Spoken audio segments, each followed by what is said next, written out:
Hello, and welcome to the Mentor Dino podcast. I'm your host, Katelyn Rossier. I am an architect and founder of Mentor Dino.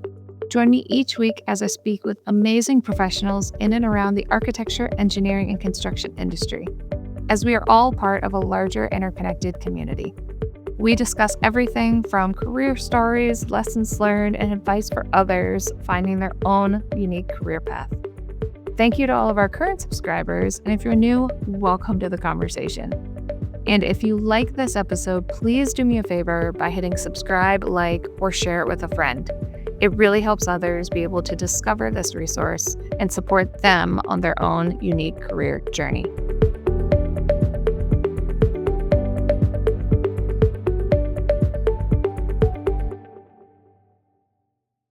On this episode of the Mentor Dino podcast, I'm going to talk about community-based design because sometimes we want to take our careers outside of traditional architecture and engineering and not just building buildings, but focusing on a community itself, whether it be urban planning, the environment around us, how everything integrates together, or how our buildings interact with the environment in the surroundings, and potentially even how we have to change how we are designing our buildings. So this week, I'm going to be bringing together 3 guests that kind of take different aspects and approaches into their career on community-based design.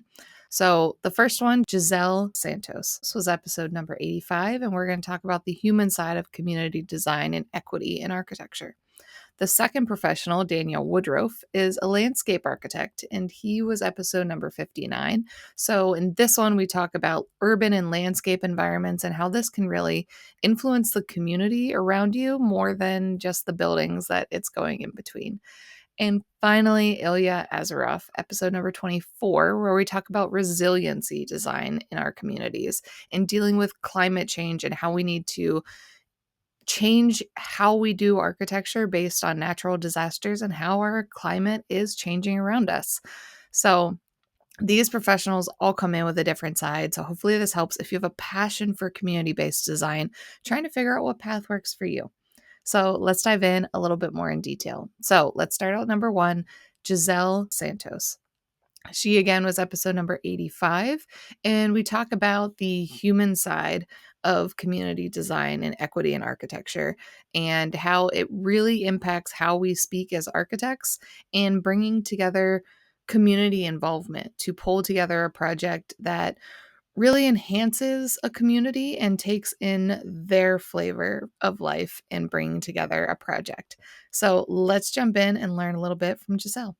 I wanted to touch into your part, you being a director of Jedi at HKS and starting to go into those roles. I know shifting from architect day to day to being a director and doing strategic planning is a pretty different role. And sometimes people struggle letting go of that design and architecture side. So how was your experience shifting from like day-to-day architecture work to strategic and director focused work?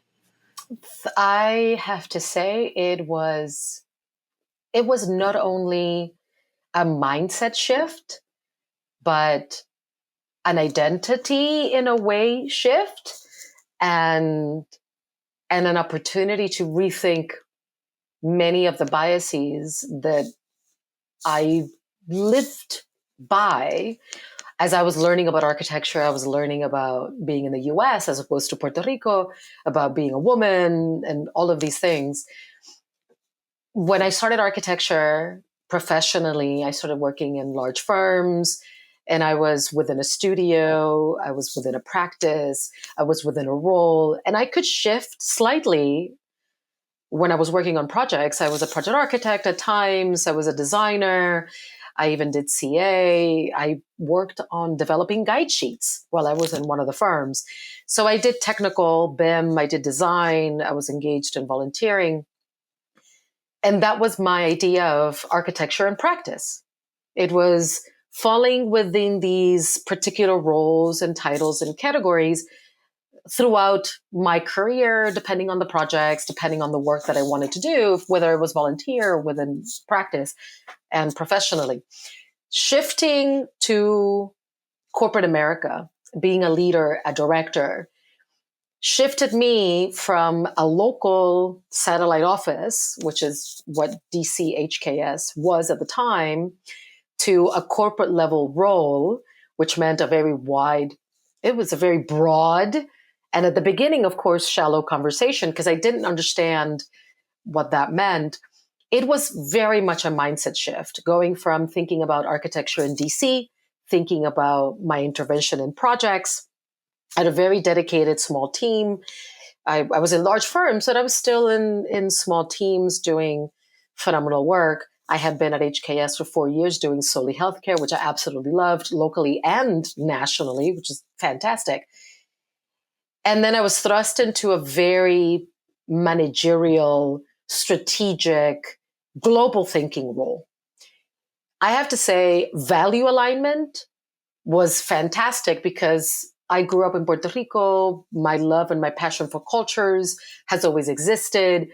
Thinking strategically, which I didn't realize at the time that's what it was, thinking about the big picture and how the system works together to enable people to do the best work that they can do was very important, but also understanding the individuality and how the identity and how people show up at work creates or enables a lot of those differences to make a difference in their day to day. So reconciling those spaces was very intriguing, and also reconciling or recognizing that my idea of a global firm had to also shift. I was no longer thinking about DC, about healthcare. I was thinking now about a global firm with many practices, with 3 sectors, about 1,600 people in the entire world. And I was not only thinking about the East Coast or regionally, I had to think of the impact that the firm and my actions were going to have, not only for the people that I knew, but people that I may never meet in places that I may never visit, and the impact that then those people were going to have in the places that they reside and in their offices. And I still find that incredibly enriching. It's very exciting. I'm a problem solver and I love risk and I love challenges, but I did not realize the mindset shift that would require. Now I needed to understand my place in a system, what my identity or how my identity was reflected in the system. I needed to understand all the players within the system. Even and very simplistically, I wanted to understand our organizational design, how we were reporting, how we were communicating, how information was being disseminated from a strategic level to a personal level. I needed to understand how managers worked with each other, how regions worked with each other, how practices worked with each other, which I know for many people, it may seem like it's a little disconnected from architecture and their standard view of architecture, but it's exactly the same thing. How do you break up all of the phases of design in a way that makes sense in one transition from another?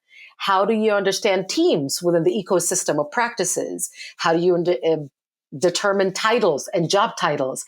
How do you connect all of these things at a corporate level, at a systems level, so that the practices thrive, so that the regions thrive, so that we can do better recruiting? That's a different way of thinking about design and strategy, which we use, of course, all the time in design. How do we talk to clients? How do we pitch a project? How do we more persuasively talk about our values? How do they align with the client? How do they misalign?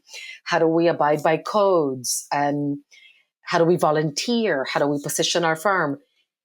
All of those things have to do with architecture, because architecture is a practice, architecture is a business, and architecture is also strategy, and architecture is a philosophy and its values.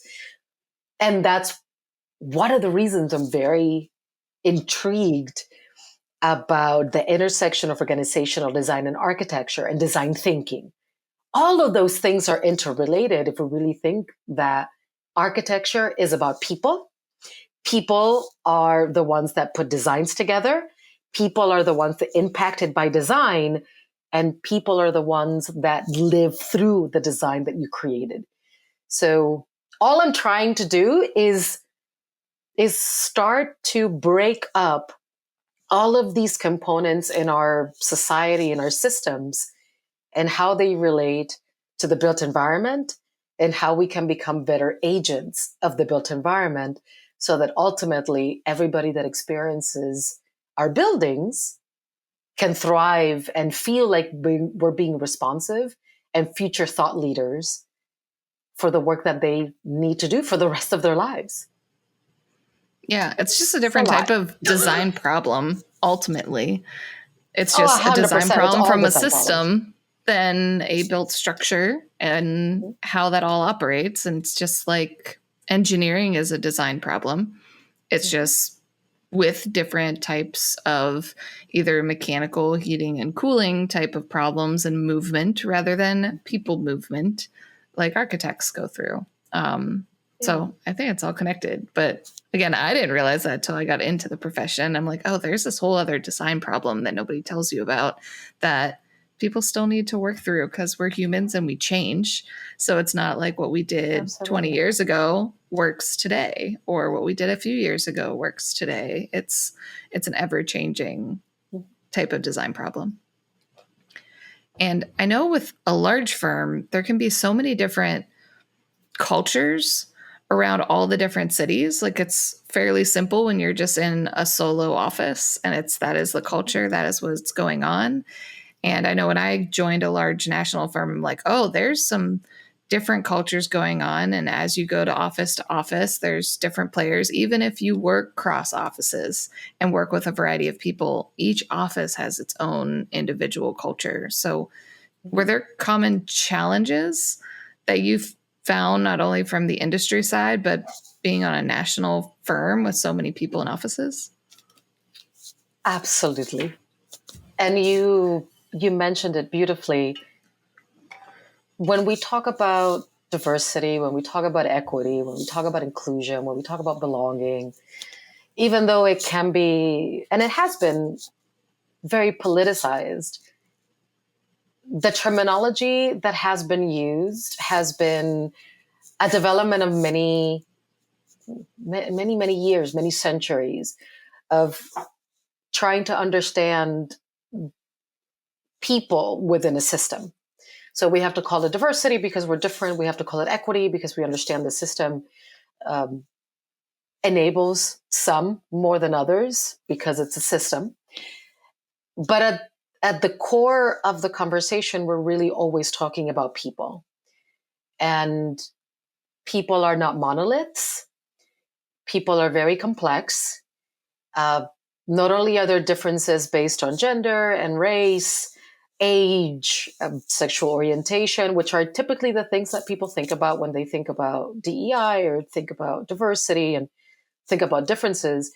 We also, of course, have to think about regional differences, geographical differences, the way we grew up, whether we grew up in the States, whether we not, whether we're first generation in this country, immigrants, whether we went to an all Catholic school, whether we learned in public school. All of these things form so much of how we think and how we navigate the world and how we understand the world. So not only do we experience challenges within each office when we work in teams, even if you're doing it in academia or if you're doing it at a large firm or a small firm, unless you're a solo practitioner and you still have to work with clients, you're constantly working with different people. And even if we're both women, even if we're both white, even if we're both the same age, we will experience a lot of those differences. So every time I had the privilege of working with a firm, working with an office, working with a team, the challenges were always different. And I loved that. Of course, I don't love that we all have to go through challenges all the time, but there's so much richness in how those differences make a difference in our day to day and uncovering how those differences make a difference. It's what's really critical and important. And I think sometimes we forget that we are all people that experience the world differently, that our differences, like how the cost of living, how we approach legal issues, how we understand, how we learn, how we take care of other people. All of those things, those silent differences or not visual differences, can be the way that we engage with them in an office at a team can be very challenging because not everybody's very comfortable sharing those things that are not evident. And many of us don't realize how those differences actually make a difference in our day to day. So working in DC and my understanding of DC and the reason I was DC aligned very much with my values of growing up in Puerto Rico, very liberal, democratic, a colony, very international, very transient. All of these things were very normal to me. I'm very transient. I grew up in Puerto Rico. It was very easy for me to relate to DC. When I started working with Florida, Texas, Colorado, California, Phoenix, I started to realize how many biases I had of my perception of the United States. I grew up and I learned English watching TV, Nickelodeon, Mickey Mouse Club, like all of these things that I had in my toolkit because my parents allowed me the opportunity to do those things or have those things. I had TV in my room when I was little. I had a computer at 13, which makes me more of a millennial than a Gen Xer. I created this idea of the United States in my head that was somewhat reinforced by going to school at Syracuse, incredibly enough, and then being in DC, being confronted with my own biases in trying to help teams in Chicago, Phoenix, Denver, had an effect on me. And the recognition that every time we deal with teams, every time we deal with clients, every time we're working with people, it doesn't matter even if we are part of the community, we sort of have to start from zero. We have to start with where are we as people? How do we communicate together? How do we goal set together? How do we understand each other? And how do we find alignment so that we can actually do the work that we want to do together in the most effective way? And that means learning about who we are, how we work with other people, what we tolerate, where our boundaries, how we understand the world, even how we understand the goal that we have in place. That's always going to be challenging, but I think that's where I found my love for architecture, which was rooted in Puerto Rico, which architecture was about building community, and building community is about getting to know people. And my role as an architect was trying to understand how to best connect people, have them collaborate better. How do we distill the content in an effective way?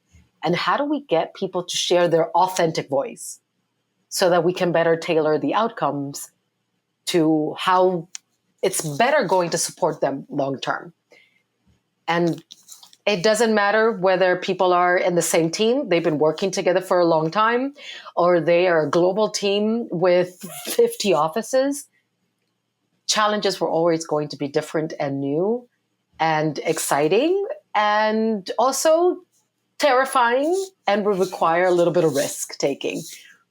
But getting people to be in that space where they welcome that it can be very, very exciting as well. Yeah, because I've definitely been part of those teams that we all felt safe to voice an opinion, safe to ask questions, or I would say argue or discuss through challenges and which way we wanted to go and not have hurt feelings. It's no, I don't like that. Can we look at it this way? Or I don't understand this. And those teams were the high functioning teams because we had that safety. But every team, it's just a snapshot in time because you never know who's going to move on to another firm or when you're going to have even a different engineer. If the architecture team stays the same, you're going to have different dynamics because you have a different client, different users, different engineers, that it's always evolving. And I feel like we always just want to jump into design way too fast and we don't take the time to learn about each other first because we're all moving at lightning speed on our teams. And so you almost have to learn on the fly, which then can create some drama and issues as every team tries to figure out the new system for that project and what they need to do. Plus, if they have to learn a new client and what that client is doing and what biases they have. And so it can be a struggle to figure it out as you go. But I think it leads us into the company you launched, YSR. And so that you launched in 2023.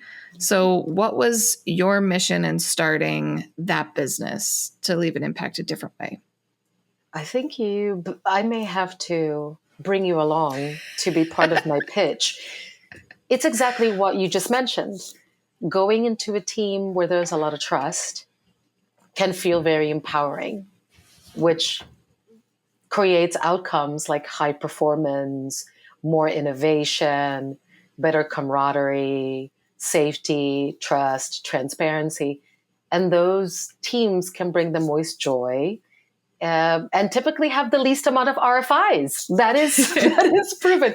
So there's a huge ROI in building trust amongst teams and people.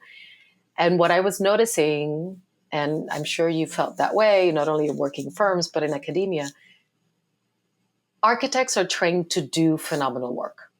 They're trained to think about design and problem solving. We're not necessarily taught to be great conveners and collaborators, to be great team members. I'm now at Howard University, and most students recognize that when you're asking for group projects, they're going to experience the most challenge. So if you give them a choice, they will likely not choose to work on a group project. The first thought that comes to mind is, well, you're going to likely struggle a bit as an architect, because the likelihood of you having to work on a team, even if it is a house or a detached a detached home, a house, a row house, even if you're just working with clients, you're still going to work with people. You may still need support from the county. You may still need support from consultants. You will always most likely need to collaborate and do work. And architecture, in my opinion, is about community, and it's about centering people in community. So you will always have to work with people, for people, or because of people. We don't get taught in most universities. I know it's a core value for Howard, and it was in Puerto Rico, that architecture is intrinsically related to how we work with others. Welcome back, and hopefully enjoy that episode clip from Yiselle. And now I want to jump into the landscape architecture side with Daniel Woodroffe. And again, he was number 59 of our episodes. And we talk about urban planning, landscape architecture, how he got into landscape architecture, and how it can really shape a space, and how you can use a space beyond just the connection from walking from point A to point B, getting from the parking lot into a building, how a community can actually interact with the space and host events and leverage this to not only have a healthy lifestyle, but engage and interact with the community around you. So let's jump right into Daniel's episode. And again, this is Daniel Woodroffe, episode 59. And I know on your website you talk about designing at intersections, whether it be nature and culture or urban and landscape. Can you speak to the work you've done bringing together communities in those intersections? Because I feel like that's a lot of what your firm does. I mean, I've mentioned them already. I mean, at the smaller scale, the pocket parks have been a fascinating experiment about the role of the public realm in a city, and about sociology and stormwater management, to simply just how you develop retail strategies and economic resilience and walkability. Those have been really intriguing to see how they can illuminate spaces that were otherwise unseen, just by creating an object or an artful element on the street, even in a temporary sense. The art installations like Stiglo and Night Garden, where they're truly ephemeral, truly temporal. And Creekshow actually starts on Friday this week, goes for 2 weeks. But that sense of revealing space through art is fascinating. But then when you get to work on a large campus or a large park space and working for Austin Community College and doing their 2 signature parks up at the Highland ACC campus, to have that conversation with the Baptist church community, to the chancellor of the college, to the teachers, to cross sections of the community, and understanding that a park is also a place of learning. It's a place of convocation and graduation. It's a place of interpretation and communication and storytelling of history and of reconciliation of mistakes from the past and bringing a place back to be for the people again, as opposed to a mall parking lot. And all of these kind of layers upon layers of what our work represents to community and to effectively bringing people together in better, more invigorating ways. Yeah. Have you ever been surprised by how a space is getting utilized that you designed? Uh, I don't know.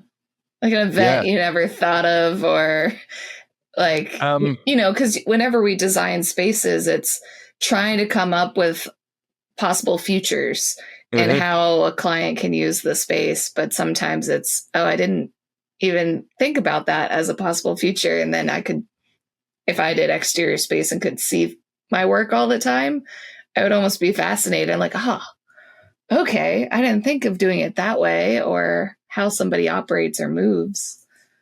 Yeah, there's definitely been moments. I mean, Fairground has a synthetic lawn hillside underneath a series of heritage oak trees that were existing on the site. It required very, very careful kind of engineering of understanding the roots and where they were and mapping those so that we weren't impacting the trees. And it was always imagined as an amphitheater space with a stage at the bottom, and you could have an acoustic guitar or a performance. Maybe not surprisingly, it's become the biggest urban roly-poly hill for kids, big and small kids. And that's always fun to see, the kind of the unintended consequences. Waterloo Park, and we can take only a small portion of the credit because, again, MVBA is the real architect, the lead on that project. But through our involvement, the cantilever lawn that leans out over the creek is built like a kind of a highway overpass with the double T's, and it's now home to the second largest urban bat colony and different type of interaction. But it wasn't planned for a bat colony, but the nature has kind of reclaimed it, reimagined what that space is. And it's now, it's an amazing adaptation, and more people know about that. And yes, you can go and slide down the stone slide and run around the park and see Gary Clark Jr. playing in the concert venue. But there's also these kind of, hidden special moments that take a moment, pause, and explore. There was a beaver in one of the ponds, and nobody knew how this beaver got in the middle of the city, and there he is. But he's quite happy apparently. So. Yeah. Well, if I didn't have a friend in Austin, I wouldn't know that bats were a thing in Austin. So for anybody who doesn't know, that you can see them all fly at night. That's right. In the peak season, I think it's nearly 20 million bats coming out from the Congress Avenue Bridge. It's more like a Batman movie than it is anything else. Yeah. But yeah, thinking of how something gets built and nature just will decide what it wants it to be sometimes.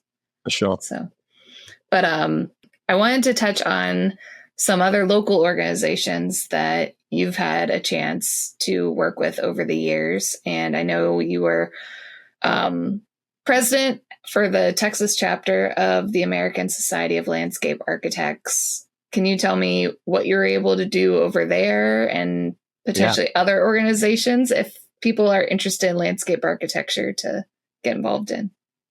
Yeah, obviously ASLA is a national organization which has chapters in every state, every city, just like AIA. The Texas ASLA was very unique in that Austin, Houston, Gulf Coast, West Texas, and each of the chapters very different, with very different literal landscapes and literal kind of dynamics of cities, from Lubbock to Houston to Austin to Dallas. I mean, utterly different environments. It's also one of the largest chapters in the country, second only to Florida. And so huge membership, hugely diverse. And my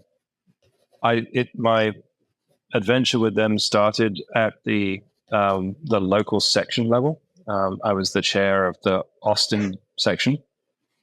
And we started a much more robust conversation around advocacy and committees about actually being more robustly involved in the community, in leadership, in politics.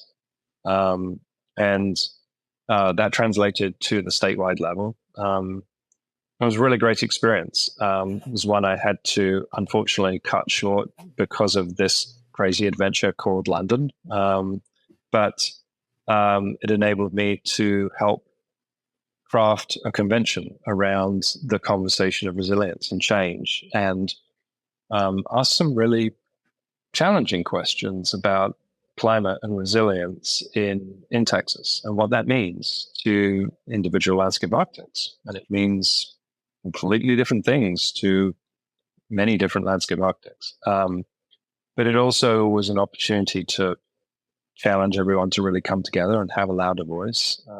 ASLA, much like AIA, has rolled out over the last few years a really robust and quite brilliant series of actionable plans around climate action and resilience and social stewardship, about equity and diversity.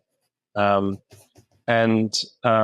remain fascinated in terms of where that goes. And it continues to be a really robust platform of conversations and actions. Also been the chair of the Austin Parks Foundation. And that was, I'm going to say, even more challenging, even more exciting in terms of taking a fledgling organization, being involved with it for nearly 10 years and seeing the capacity to fund park improvements in Austin, where the Parks Department didn't have the resources or the financial capacity to do these improvements, to see Republic Square transformed, to see the tens and tens of millions of dollars that they've spent on public parks. To then be the vice chair of the Waterfront Planning Advisory Board and understanding the role of the city as it changes and its role to the river, lake, down lake, Ladybird Lake, and how to navigate the pressures of change and growth. And I think each one of those has been incredibly influential in terms of learning along the way, but also to something we say to the younger staff in the office all the time, is that you're really not involved as a landscape architect or as a designer until you're actually giving back to the community. And sometimes that giving back isn't just donating to the food bank or to KLRU or all of these organizations, which of course you shouldn't.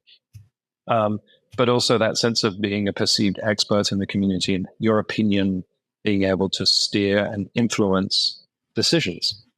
Sometimes, sometimes mediating good decisions, sometimes not. That's the democratic way. But I think that's a really important role of practitioners, both young and seasoned, to actually be vocally present and have a strong opinion in terms of how we as experts can guide, mentor a community to make better informed decisions. Yeah. And there's so many different facets because, between waterfront to the parks to the larger organization, there's different types of impact and different types of conversations that happen in those rooms. And a lesson I learned would be very different expectations on your time or demand on time. And I think that's always a a good lesson learned that we say is like, yes, be on that board and commission, but understand that, yes, you might be told it's a, 4 hours a week commitment or a once a month board meeting, but understand there is a 6 subcommittees and a task meeting and a fundraising group and so choose your passion carefully and manage your time, and don't overcommit. I mean, it's a volunteer, unpaid, but it's also, those have been some of our most profound projects have come out of relationships that have been built through those volunteer opportunities. And so it does have substantial personal benefit as well as professional benefit. Yeah, but not jumping in and doing 10 different organizations and trying to be a chair on all of them. The time doesn't add up. Yeah. Welcome back. And we're going to jump into the final of the trio I pulled together for this episode. And it's Illya Azaroff. And again, he was episode number 24. And we talk about resiliency design. So he's worked on projects all across the United States, impacting how architecture can be done in a natural way, but also in a way that changes with the economy, the climate, and natural disasters. So some of the projects we talk about is a project he had worked on up in New York City and being able to handle after severe floods. And then another one that he was working on at the time out in Hawaii and dealing with natural disasters and dealing with the climate around Hawaii and being able to make sure the architecture can actually benefit from the climate and what is happening over there. So I won't hold you back. We'll jump right into Illya's episode and talking about how you can focus your career on resiliency design in architecture. And I know the practice focuses more on resiliency.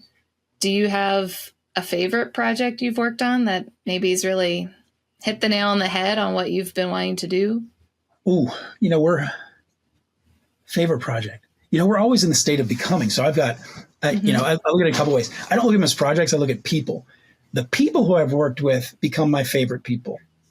And I'm always learning something new from these projects because they're very research driven from the culture and the place that we're at.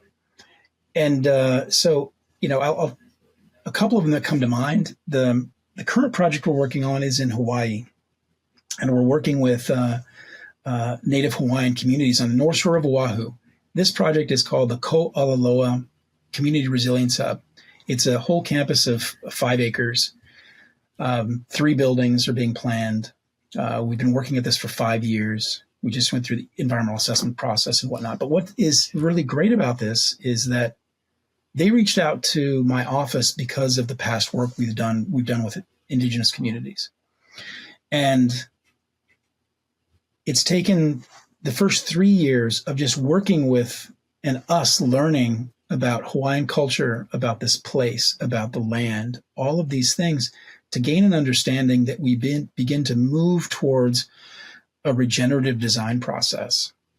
So a regenerative design process is cultural regeneration. It's regeneration of economy, creating new pathways for this community to flourish into the future that was so needed that's why it's become one of my favorite projects. The kapuna, or the elders, have taught me so much about life, people, place, that it's extraordinary. But the other part of this is that it's a restoration of what's called an aupua'a, which is a land management area from Native Hawaiians. It's an ancient Hawaiian practice that really looks at the geography. There's my geographer coming back. The geography of a place that is a drainage basin, and the plantings all the way up the drainage basin, all the way up the valley, have different areas. There is an agroforest that you gather native plants that are for eating. And then there's agropharma, which is native plants for medicinal use. And then there's all of these plantings and water management and everything all the way down to the ocean. And this is an ancient area that used to have that kind of land management. So we're restoring that land management. We're taking away invasive species. The invasive species are being used for production of materials to build the site. We have partners that will be teaching Native Hawaiian language, education practices, teaching people how to plant and take care of the land in these types of ways. But at the same time, we're creating this resilience hub that can take a Category 5 hurricane direct hit and house 1,500 people during that storm. So we balanced this idea of the Native Hawaiian practices that are custodial over the land with what's necessary to survive some of these climactic driven events. And so that's my current one, because they have my heart. And every time that I go, it's amazing people. I know that's what I found myself learning. You always learn about yourself and what you're passionate about architecture. Mm-hmm. And I found it's always the people for me. So that's always, it was refreshing to hear. I'm like, okay, I'm not alone. Because it's always, like most recently I had psychology researchers, and learning what each one of them do and what their research is and their background, besides the fact that I love psychology and neuroscience and everything. So that was my own fun passion side, but learning so much on what they're doing to really get to the heart and the soul of what we're designing and creating for them is so important. Granted, I didn't have to do a whole landscape and look at the background culture of it, but I think that's so important. We learn site context in school, but the site context needs to also be the culture, the people, and expand beyond that to make sure it all makes sense. Well said. And so this is, now we have a kinship, because my projects are about the people and so are yours. At least that's my focus. I don't care if I don't win a design award. I care if my teams have fun.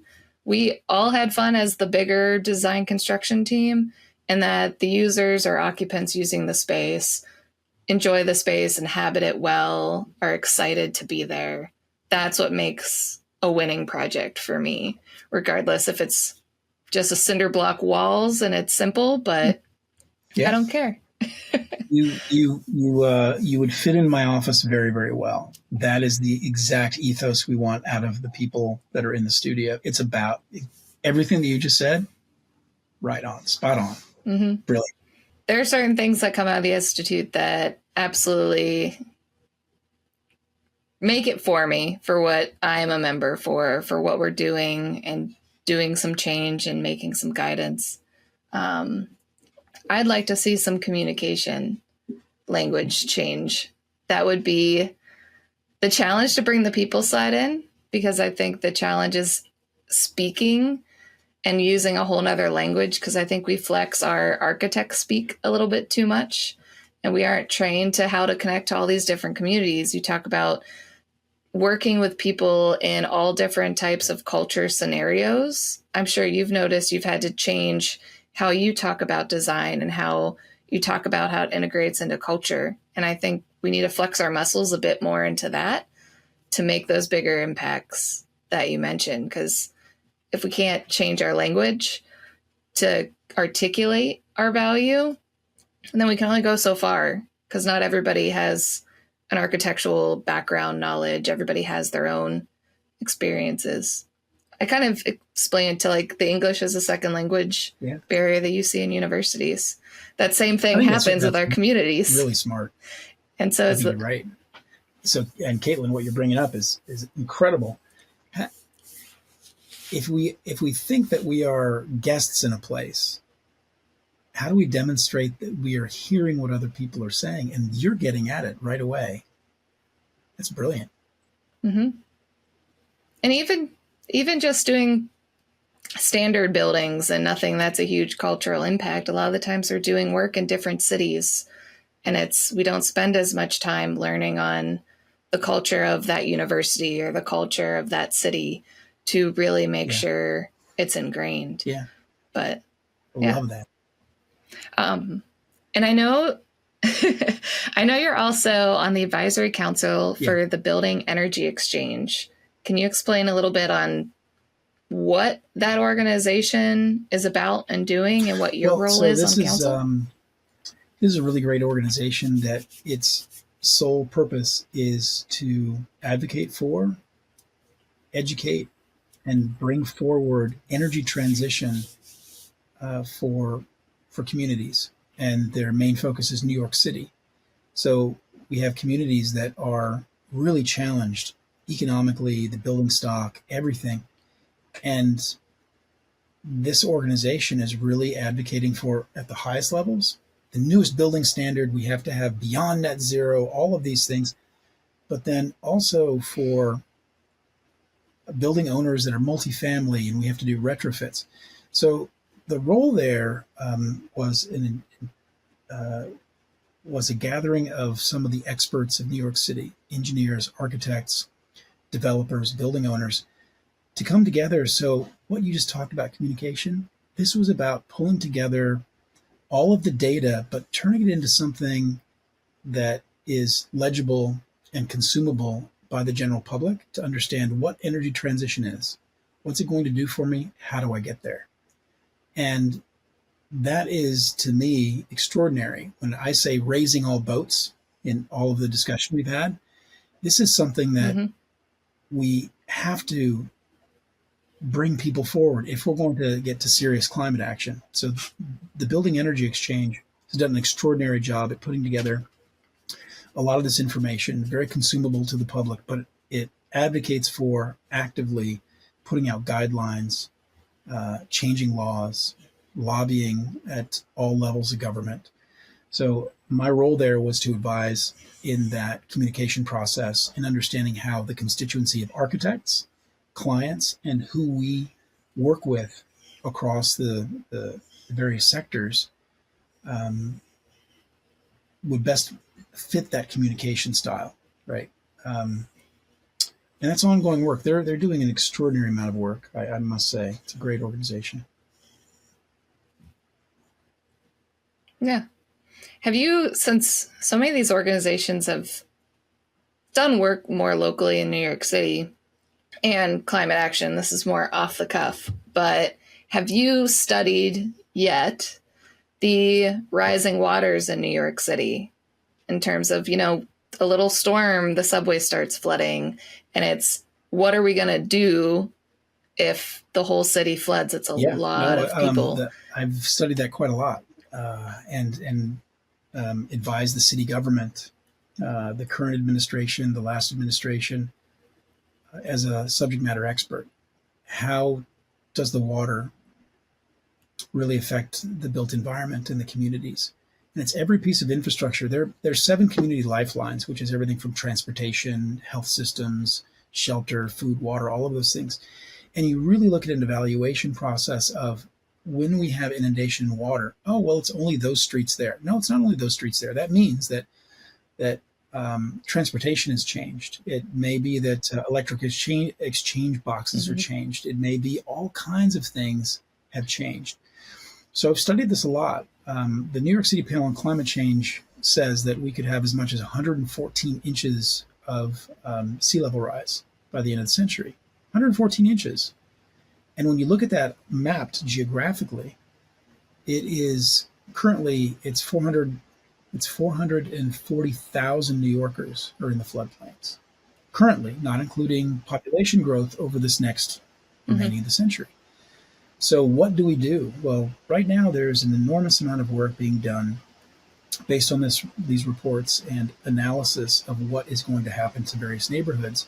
And piece by piece, phase by phase, city governments, along with the private sector, have identified areas, put out contracts to really embed resilience into a lot of these places to keep these neighborhoods safer. Those are approaches that will give us more time to make major changes, which is managed retreat. Some of these areas, based on economy, based on where people are, may not be able to be saved for living. But in terms of resilience and regeneration, if we're going to move people, that's part of the work we have to do. Where do they go? We upzone, we change parts of the city. The areas that we quote unquote abandon are not abandoned. Those turn into public amenities, new wetland, propagation of new species. Maybe this is new parkland, destinations for those future families. So we can't look at this as, climate is changing. It's going to continue to change. What are we going to do to create a resilient, sustainable, healthy, and equitable future.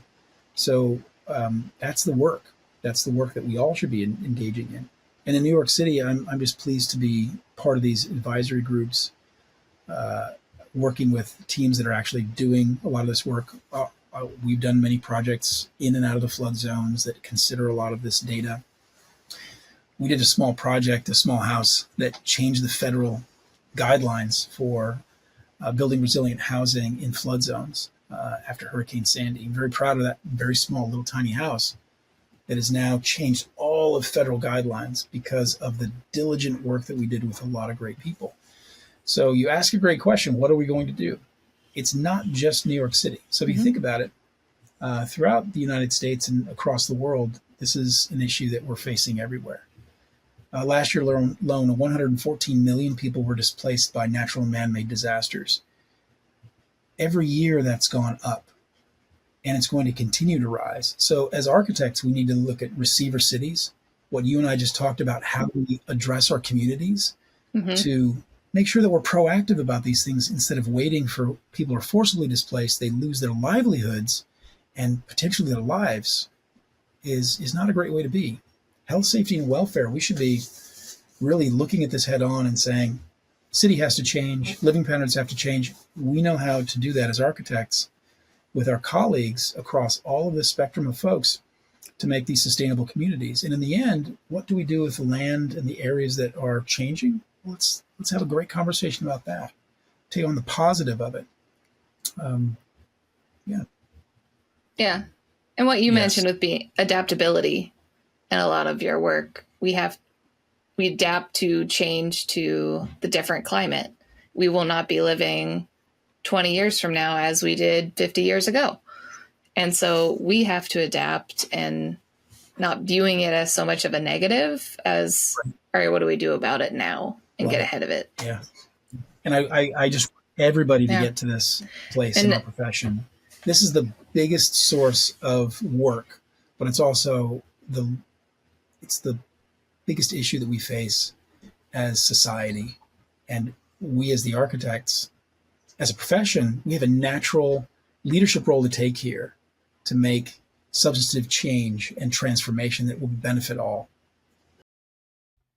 Welcome back, and I hope you guys enjoyed the 3 episodes I pulled together on community-based design. There's so many other professionals I talk to that talk about the human side of architecture, urban and landscape architecture, and environmental and resiliency design that you can always check out those. But again, I wanted to highlight the 3 I pulled together for this episode. It was Yiselle Rivera Santos, episode number 85, on more the human side of community design and equity. Daniel Woodroffe, episode number 59, a landscape architect, where we focus more on the urban and landscape environments on bringing together a community. And finally, Illya Azaroff, episode number 24, where we talk about resiliency design and dealing with climate change and natural disasters. So hopefully you enjoyed these episodes, and feel free to reach out to any of these professionals if you want to get more specific advice on your own career journey.